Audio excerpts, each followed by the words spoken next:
မ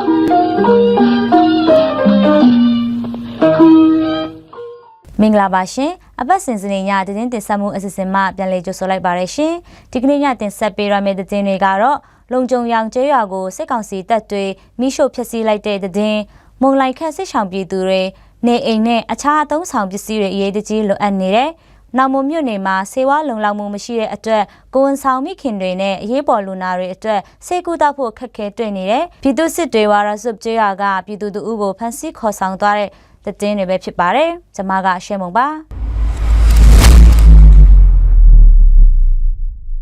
တော့ဖုံးရောင်လုံခြုံရောင်ကျေးရွာဝန်းကျင်မှာစစ်ရေးလှုပ်ရှားသွားလာနေတဲ့စစ်ကောင်စီတွေကအောက်တိုဘာ12ရက်နေ့ညနေပိုင်းအချိန်မှာလုံခြုံရောင်ကျေးရွာကိုမိရှို့ဖျက်ဆီးခဲ့တယ်လို့သိရပါတယ်။ခလာရ415တပ်ကကျေးရွာအတွင်းဝင်ရောက်လာတာကြောင့်ရွာသားတွေကြောက်လန့်ပြီးတောထဲကိုထွက်ပြေးသိမ်းရှောင်နေချိန်မှာမိရှို့ဖျက်ဆီးခဲ့တာလို့သိရပါတယ်။အင်ချေ20ခန့်ရှိတဲ့လုံခြုံရောင်ကျေးရွာကနေအင်ချေ17အိမ်နီးပါးမိရှို့ဖျက်ဆီးခံရတာဖြစ်ပြီးတော့ကချင်လူမျိုးတွေအများစုနေထိုင်တဲ့ကျေးရွာဖြစ်တယ်လို့သိရပါတယ်။မိရှို့ဖျက်ဆီးခံရတဲ့ပြည်သူတွေကိုတော့ဖုံးရောင်ခရီးရန်အသင်းသူအသင်းသားတွေကနေအောက်တိုဘာ23ရက်နေ့မှာတွားရောက်တွေ့ဆုံပြီးအားပေးစကားပြောကြားခဲ့တယ်လို့လည်းသိရပါတယ်ရှင်။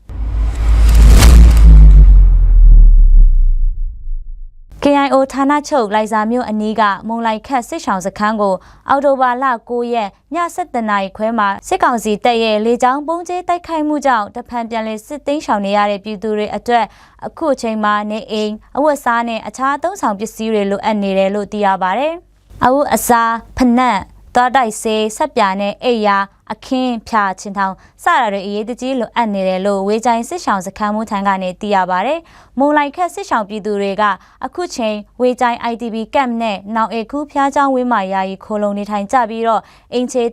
169အိမ်ရှိတယ်လို့သိရပါတယ်။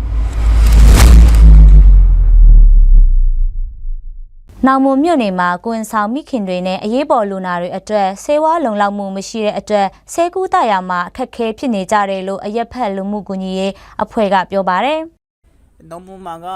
အခုနောက်ပိုင်းဆေးကုသဖို့အင်မတန်မှနောက်မမှာဆေးရုံသွားတဲ့လူနာတွေလည်းဆေးရုံမှာဆေးဝါးမရှိတာကြောင့်အပြင်ကနေဆေးဝါးတွေဝယ်နေရတယ်။ဆေးရုံမှာဆေးဝါးလုံလောက်မှုမရှိလို့ရှိတဲ့ဆေးတွေပဲတောက်နေရတယ်လို့အရက်ဖက်လူမှုကူညီရေးအဖွဲ့မှအဖွဲ့ဝင်တူကအခုလိုပြောပါတယ်။နောက်မမြို့နယ်ကဆေးရုံမှာစစ်ကောင်စီအာဏာသိမ်းပြီးတဲ့နောက်ဆေးရုံတက်ဆေးရိတ်တွေပိုများလာတယ်လို့ဆေးရုံတက်နေသူတူထံကနေလည်းသိရှိရပါတယ်။အရင်အာဏာမသိမ်းခင်ကတော့ဖျားလို့ဆေးရုံတက်ရင်လည်းဒီလောက်ပတ်စံမကုန်ခဲ့ဘူး။ခုကပတ်စံတအားကုန်တယ်ပတ်စံမတက်နိုင်တဲ့သူတွေကဆေးရုံတောင်မသွားနိုင်ရှာဘူးလို့သိရပါတယ်။နောက်မမြို့နယ်ထဲကကိုဝန်ဆောင်မိခင်တွေကိုဆေးရုံဖက်ကဆေးတိုက်ပေးတာမရှိလို့ MAM အဖွဲ့ကတက်နိုင်တဲ့လောက်ဆေးတိုက်ပေးနေရပြီး၎င်းအဖွဲ့အနေနဲ့လည်းဆေးဝါးမလုံလောက်တာတွေကြောင့်ကိုဝန်ဆောင်မိခင်တွေကိုပုံမှန်ဆေးမကုသပေးနိုင်ဘူးလို့သိရပါတယ်။နောက်မမြို့နယ်ဟာမြန်မာနိုင်ငံရဲ့မြောက်ဖက်ဆုံးကမြို့နယ်တစ်ခုဖြစ်ပြီးတော့လမ်းပန်းဆက်တွေရဲ့ဖုန်းလိုင်းနဲ့အင်တာနက်လိုင်းခက်ခဲနေတဲ့မြို့နယ်တစ်ခုဖြစ်ပါတယ်။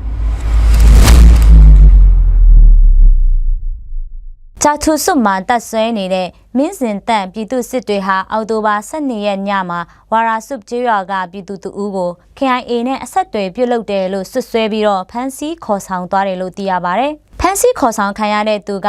ဝါရာစု RCN ဖျားเจ้าကအသင်းတော်အတွင်းရေးမှူးဖြစ်တဲ့အသက်43နှစ်အရွယ်9တိုင်ခရိုက်ဆိုသူဖြစ်ပါတယ်။အခုချိန်ထိအဆက်အသွယ်မရသေးဘူးလို့သိရှိရပါတယ်။ပြည်သူစစ်အဖွဲ့တွေဟာည10:00နာရီခွဲအချိန်လောက်မှာ4 wheel ကားတွေနဲ့ဝင်လာပြီးတော့လက်နက်တွေပစ်ကဖမ်းဆီးခေါ်ဆောင်သွားတာဖြစ်ပြီးပြည်သူတွေရဲ့ဖုန်းဆိုင်နဲ့မုတ်ဆိုင်တချို့ကပစ္စည်းတွေကိုလည်းလူယူသွားတယ်လို့သိရပါတယ်။မင်းစင်တန့်ပြည်သူစစ်တွေကပြည်သူတွေကို KIA နဲ့အဆက်အသွယ်လုံးဝမလုပ်ဖို့တတိပေးပြောကြားခဲ့တာတွေရှိခဲ့ပြီးပြည်သူတွေစိုးရိမ်ထိတ်လန့်နေရတယ်လို့သိရပါတယ်။သတင်းတင်ဆက်မှုပြီးဆုံးသွားပါပြီအပတ်စဉ်စနေညသတင်းတင်ဆက်မှုအစီအစဉ်ကိုကြည့်ရှုနားဆင်ခဲ့ကြတဲ့ပရိသတ်အပေါင်းကိုစိတ်နှပြရှင်လန်းချမ်းမြေ့ကြပါစေရှင်ကျေးဇူးတင်ပါတယ်ရှင်